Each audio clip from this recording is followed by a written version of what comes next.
biyya ormaa dhaqanii biyya ormaatti hafuu waaqayyo nama baasu. Obboleettiin keenya tokko akkuma anaa akkuma siinan dalagadheettee biyya ormaa keessa osoo jirtu lubbuun ishii biyya ormaa keessatti darbe. Sababa inni darbeef immoo sababa namaatiin. Adaraa keessan obboloota koo sababa namaatiif jettanii qarshii keessaaf jettanii lubbuu keessan hin baraarina. Hiriyaadhaaf jettanii lubbuu keessanii ofii hin dabarsinaa jechuudha. Obboleettiin keenya kaa akkuma nama kamiyyuu nan dalagadheettee sanuu waggaa dheeraa biyya namaa keessa ni nyaadhattee biyya lama deemte. Bidduraan mucayyoon kun Beerut deemtee turte. Beerut irraa gara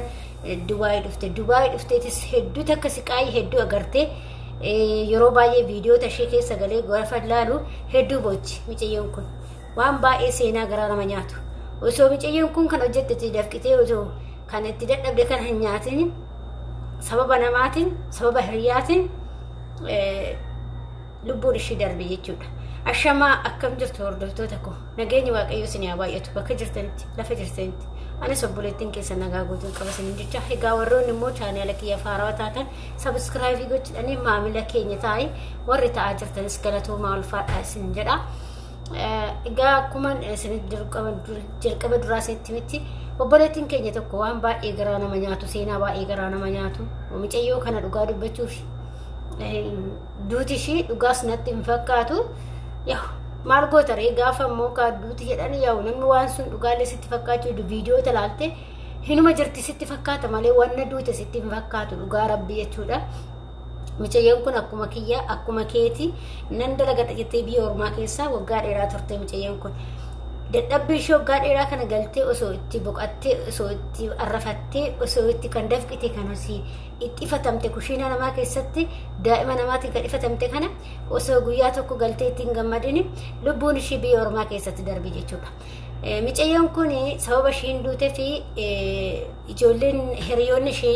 itti maxxananii jiran. Ani waan kanarratti immoo yaa viidiyoo loo jedhee ture amma dhaamsa obboloota kootiif qaba jedheetiin dhufe jechuudha gara viidiyootiin. Innis maalidha ilmi namaa kamiyyuu addunyaa irratti guyyaa yoo geesse hinaf eenyumtillee sinaf jechuudha. Allaatti bararaa oole reeffi lafaa jedhe Oromoon gaafa mammaaku. Ilmi namaa jechuudha hangafa illee addunyaa kanarra nan jiraadhattu hin jiraattu. Maaliif duuti kee hin oolu jechuudha. Ilma hundi keenya iyyuu gaafa dhalan duune waan ta'eef. Isinii galee kanaaf immoo lubbuu teessan ofii keessanii birri noggaa lamaana jalaa bade birri noggaa sadiina jalaa bade hiriyaan kiyya na jalaa nyaate abbaan manaa kiyya na jalaa nyaate jettanii qarshiidhaaf jettanii lubbuu teechan of hin galaafatina. Lubbuu tee of hin galaafatina obboleettii koo. Ishee akka koo kushiinaa madaamii keessa jirtu. Siqaayii meeqa agarree dadhabbii meeqa agarree gaafa asiis lubbuu tee birriidhaaf jettee baastu hedduu si gaddisiisa jechuudha. Maaliif galteetu kan itti dafqite san osoo nyaattee osoo uffattee osoo ittiin bashannanini ganaa kushiinaa arabaa keessatti lubbuu keessa hin dabarsina. Maaliif horii sakkire maaliif lubbuu tana waaqayyotu nutti uume waaqayyotu baasa. Nuti maaliif harka keenyan baasuuf tattaafanna lubbuu tana. Namni aangoo lubbuu keenya baasuun qabu barre. Garuu lubbuu gaafa ofii baastu jennata kan galle beekuu qabda. Maaliif cubbuudha inni jechuudha. Maaliif ofiifis gubaa taatanii maatii keessa irratti illee gubaan ta'inaa obboloota koo. Waan namti badee haa badu. Qarshiis yalaa badee mati erga qarshiin badee yookiin hiriyaan kee qarshiis yalaa nyaattee dhiiratis haa ta'u kan shamarraatis haa ta'u kan abbaa fe'ee haa ta'u maatii kee haa ta'u obboleessa kee obboleettii kee haa ta'u qarshiin kee nyaattame mati nyaattame. Kan waggaa meeqatti kan waggaa 10 illee haa ta'u haa nyaatamu beekaa.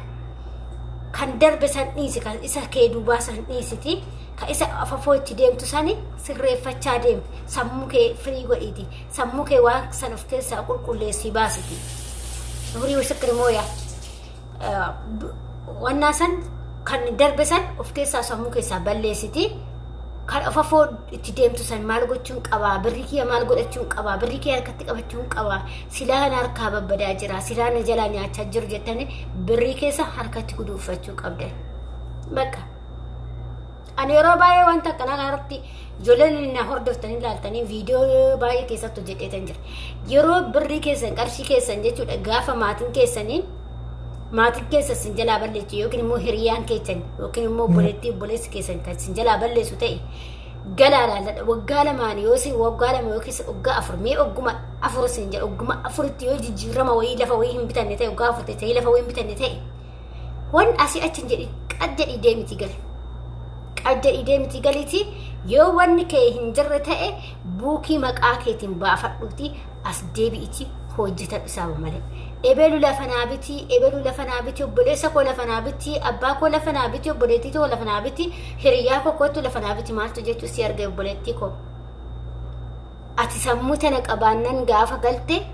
lafa istee mana wajjinii walirratti bitachuu dandeecha mana xumuramtee kan qolfii kee banattee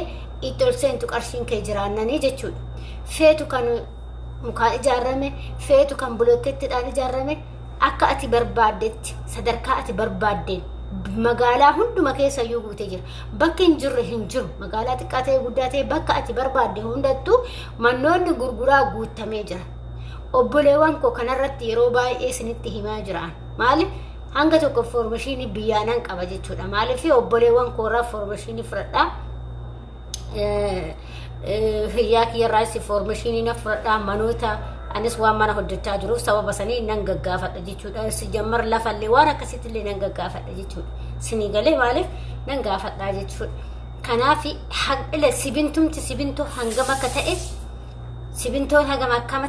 akka ta'e dhagaa makiinaa takkittiin hagam akka jidduun ashawaa makiinaa tokko hagam akka jiguun takka takkaanan beekaa jechuudha sababa ati as jirta akkamitti beekta jechuun kee channel an waan hojjisiifachaa jiruuf nan gaafadhaa jechuudha hagam isa ashawaan hagamii makiinaan hagamii injigaa makiinaa guddaan hagamii makiinaa xiqqaan hagamii wanna hunda isaayyuu nan gaafadha jechuudha maaliif erga hojjisiifachaa jiraatte erga waan san godhachaa jiraatte dirqama keetiin gaafataa jechuudha information akkasitti fudhadhaa yoo fakkeenyaaf yoo lafti si hin bitamne ta'e ati asteetee waggaa 10 waggaa 5 waggaa 6 ta'e maal faayidaa si qabare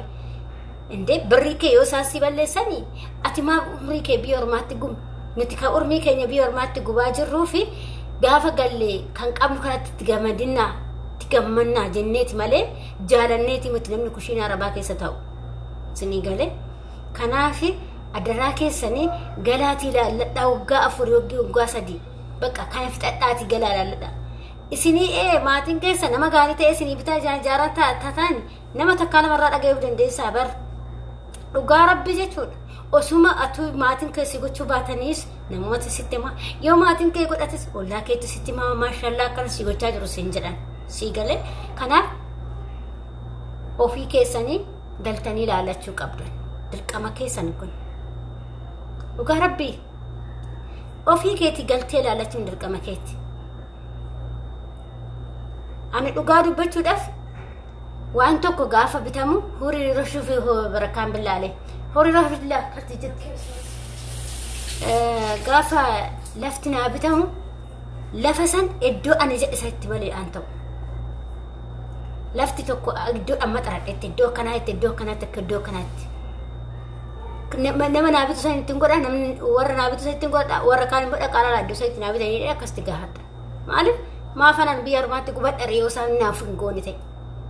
maafan maatii kiyya jedha reeyoo isaan naaf hin goone ta'e yoo isaan naan goone buukii kiyya baafadhe buukii kiyya irratti bitadhe sa'aatiin barbaade buukii kiyya irratti galfadhe yoon galee mana jaarramaa bitachuu nan danda'a akka barbaaddetti hanga sadarkaa keetti miiliyoona irraa kaastee hanga miiliyoona 2 miiliyoona 3 hanga 4 hanga 5 hanga barbaadde akka sadarkaa ati barbaadden jedhaman sinii galee kanaaf mantoota akkasiisan bitattanii birrii keessa lukkaawwadhaa namaaf jettanii lubbuu keessan hin galaafatinaa isin jedha ani isa kana sinii dhaama obboleewwan koo waaqayyoon isin hojii yaa ta'u akkasuma yaada qeeqa yoo qabaatan immoo gaafii yoo qabaatan gaafachuun dagatinaa adaraa keessan lubbuu teessanii birrii dhabjettaniif baraarnaa hin argattan birrii san gaafa hojjette kana caalaa argachuu dandeessa kana caalaa dagaagdee adda argachuu dandeessa waan ta'eef kanaaf qarshii dhabjettanii abadan lubbuu teessanii baasina dhugaa rabbii amma miciyoo suni hiriyaadha jedha hiriyaa akka barruma jalaa balleessuu dandeessi kanumaaf hiriyaadha yookiin kan dhiiratti kan shabaraatti hin beekamu kan ishii jalaa yookiin akkasa godhee har'a lubbuu ishii baaste jechuudha doonaati lubbuutii irratti faradu doo miiliyooni biliyooni doo badee lubbuutii irratti faradu dhugaas ni jedha obbolee tokko gaafa hojjedhe na fida waanan ta'eef gaafa fayyaa qabu na fida fayyaa qabaanan biyya ormaa dhufee hojjedhe miti bakka ammas itti deebi'ee sun hojjedhe malee hin faradu lubbuu kiyya waaqayyotu natti uume waaqayyo guyyaa haa baasu malee hin baasu harka koo odoo waan nuti fe'ee na jalaa badeen baasu lubbuu koo Innaa kan isiniin jedha hordoftoota kiyya nagaataa fayyataa akkasuma warroon isinitti tole viidiyoo kun laayik sheerii gochuun dagatinaa yaada soo qabaattan komentiin keenya banaadha gaafadhaa isiniin jedha hordoftoota kiyya akkasuma mee ijoollee maaloo laayikii naa godhaa viidiyoo keenyaa daawwadhaa viidiyoon kun chaanaala kun xiqqoo ishee gannaa jalaa bu'ee ture xiqqoo ishee adabbeerra ture waan ta'eef amanaa deebi'ee jira kanaaf mee laayikii naa godhaa isiniin jedha galatoomaa ulfaadha baay'ee viidiyoo biraa